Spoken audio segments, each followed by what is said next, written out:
Joining us now, great friend of the show, Rachel Bovard. She's here to talk about all things tech. Rachel, it's good to see you. Great to be back. Great to see you, Rach. All right, Rach, so you're bringing on for our favorite role, which is let's go after the tools in Congress. Let's put this up there on the screen. Dan Crenshaw, he's got a new Section 230 bill.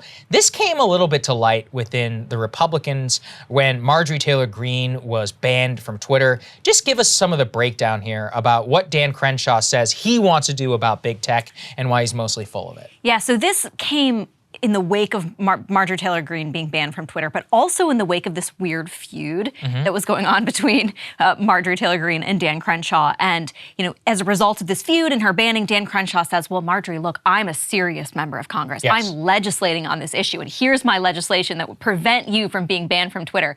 The problem, of course, is that that's not what his legislation does. And to make it worse, it's almost like this is a bill the Republicans would have put out like 3 or 4 years ago when they were still trying to figure out like how exactly tech censorship worked or Section 230. So it's kind of an embarrassing effort. So start from the basics of, for people who don't understand, what is Section 230? Why are people so obsessed with it? And what does Crenshaw's bill purport to do? Yes. So Section 230 is this very tiny provision of law passed in as part of a larger telecommunications bill in 1996, designed to do one thing, and that is to get porn off the internet. That is all it was designed to do, was to clean up the internet, essentially by giving these tech companies. Well, that worked like a charm. Yeah, it obviously worked, yeah.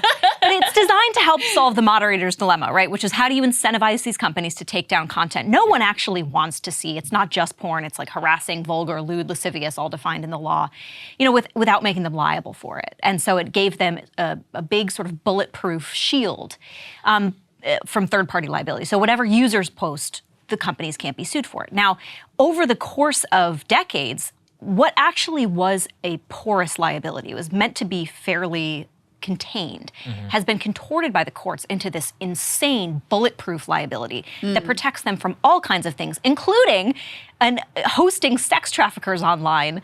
You know, they will now argue in court. Facebook actually just made this argument in the Supreme Court of Texas that, oh, you know, we know that these kids were trafficked into sex slavery, these 14 and 15-year-old girls, but we're not liable for that. That's their problem.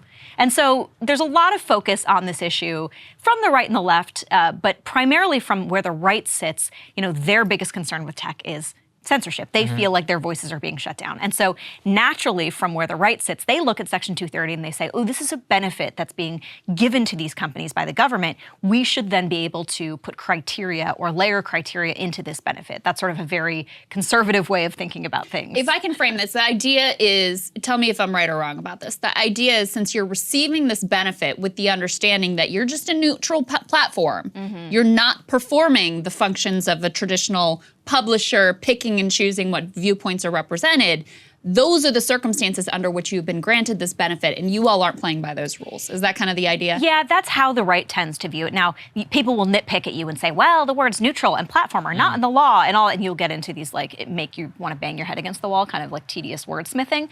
But that's generally how the right views it. They say, we should have a role here because this is a benefit the government created, right? This isn't the government sort of meddling in business. It's just sort of tweaking a benefit they already receive. Got it. And so let's get into the Crenshaw bill, because I would say that Crenshaw's bill is probably what, mainstream of the actual Republican legislator, not necessarily the base. What exactly does he claim that he wants to do about it? So he claims that he says this will ban all political censorship because it will limit, you know, what the benefit is at the end of the day. So if you are going to receive Section 230, you cannot censor on, I think it was like religious, political, sexual identity, like all the, he lists this criteria. And then and this is a hang up that a lot of Section 230 bills have, he says, but they can censor. They can do whatever they want as long as they clearly list it in their terms of service. And, you know, this is kind of the hang up for people because Republicans say, well, they've made it clear. But nobody reads the terms of service, right? How many times do you just click through all those shrink wrap agreements? You don't actually read them.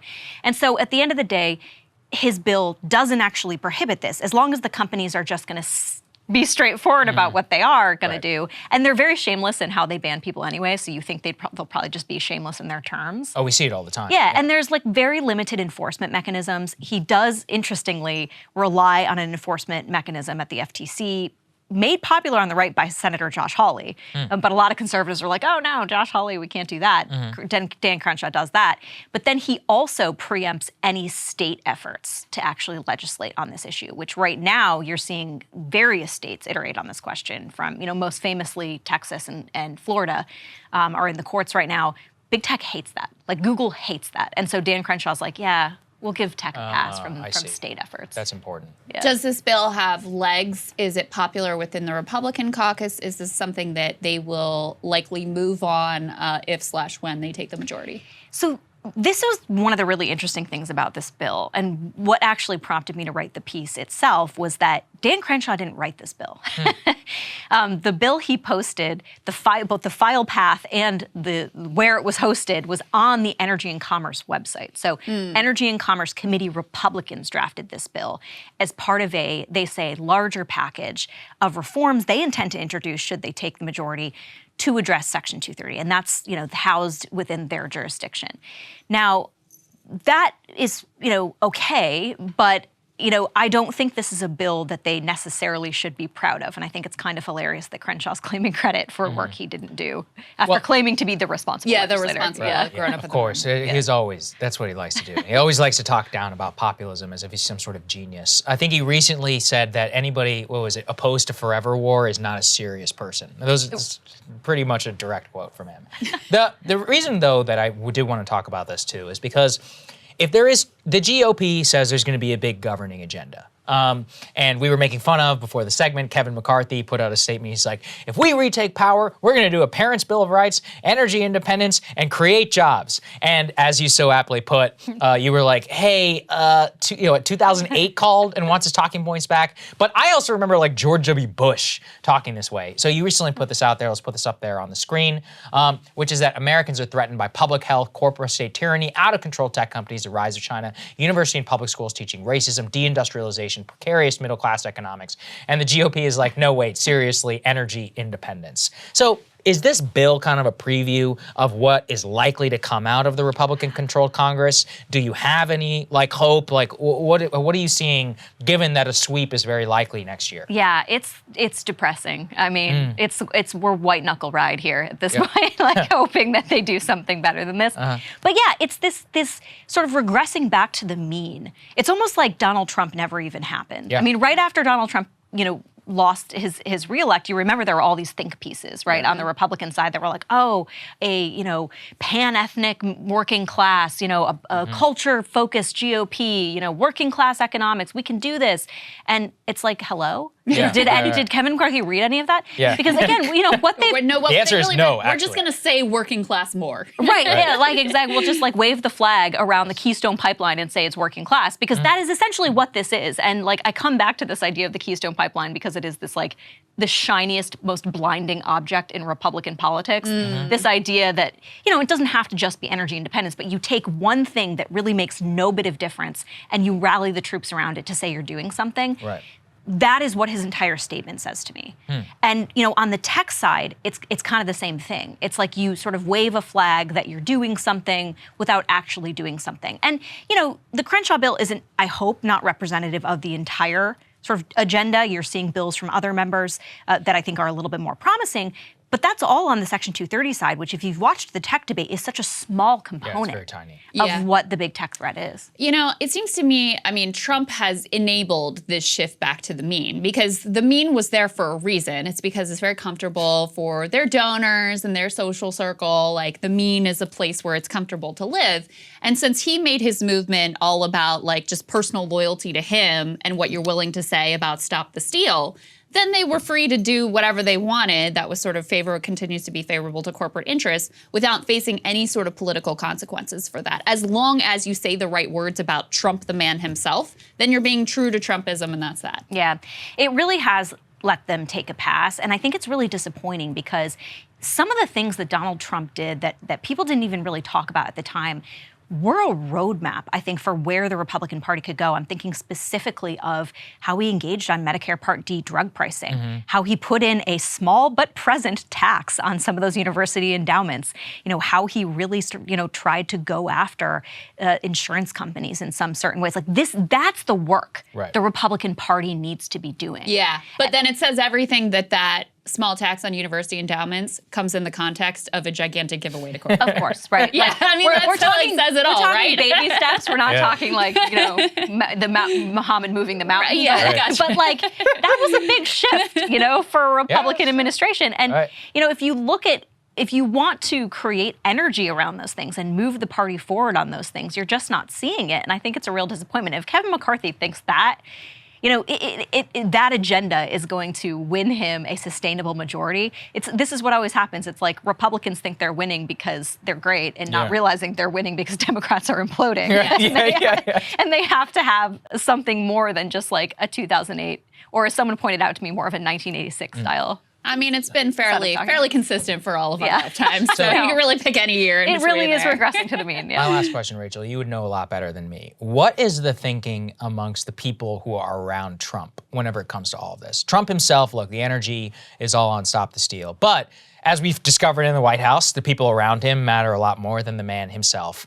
Do they see, the problems with Kevin McCarthy? Are they down with it? Are they ambivalent? Kind of where is the actual ecosystem around Trump, the man himself? What do they think? I think that everyone at this point, my sense is there is not any focus on the policy particulars. Like it is much more, it's politics and it's egos and it's, all the things that I think were really distracting about the Trump administration in the first place. That is just like turned up to 11. Yeah, okay. So.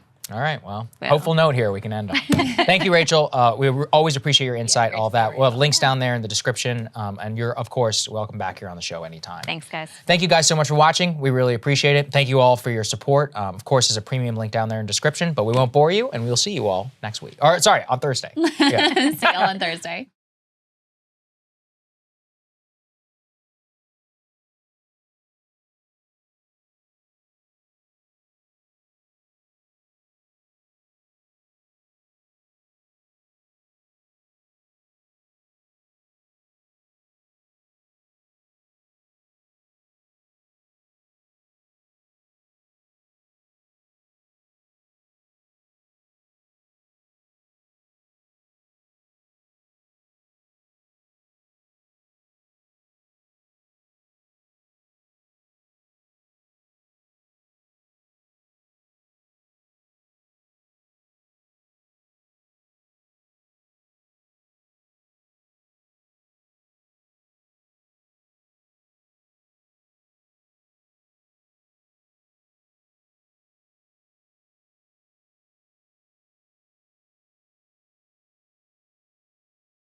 Hey guys, thanks so much for watching. That's right. Just as a reminder, you can become a premium subscriber today. Watch the full show completely uncut, our reactions to each other's monologues. You get to listen to it. You get to ask us questions, all that good stuff. Link is right there in the description or at breakingpoints.com. Best of all, great way to say screw you to the mainstream media.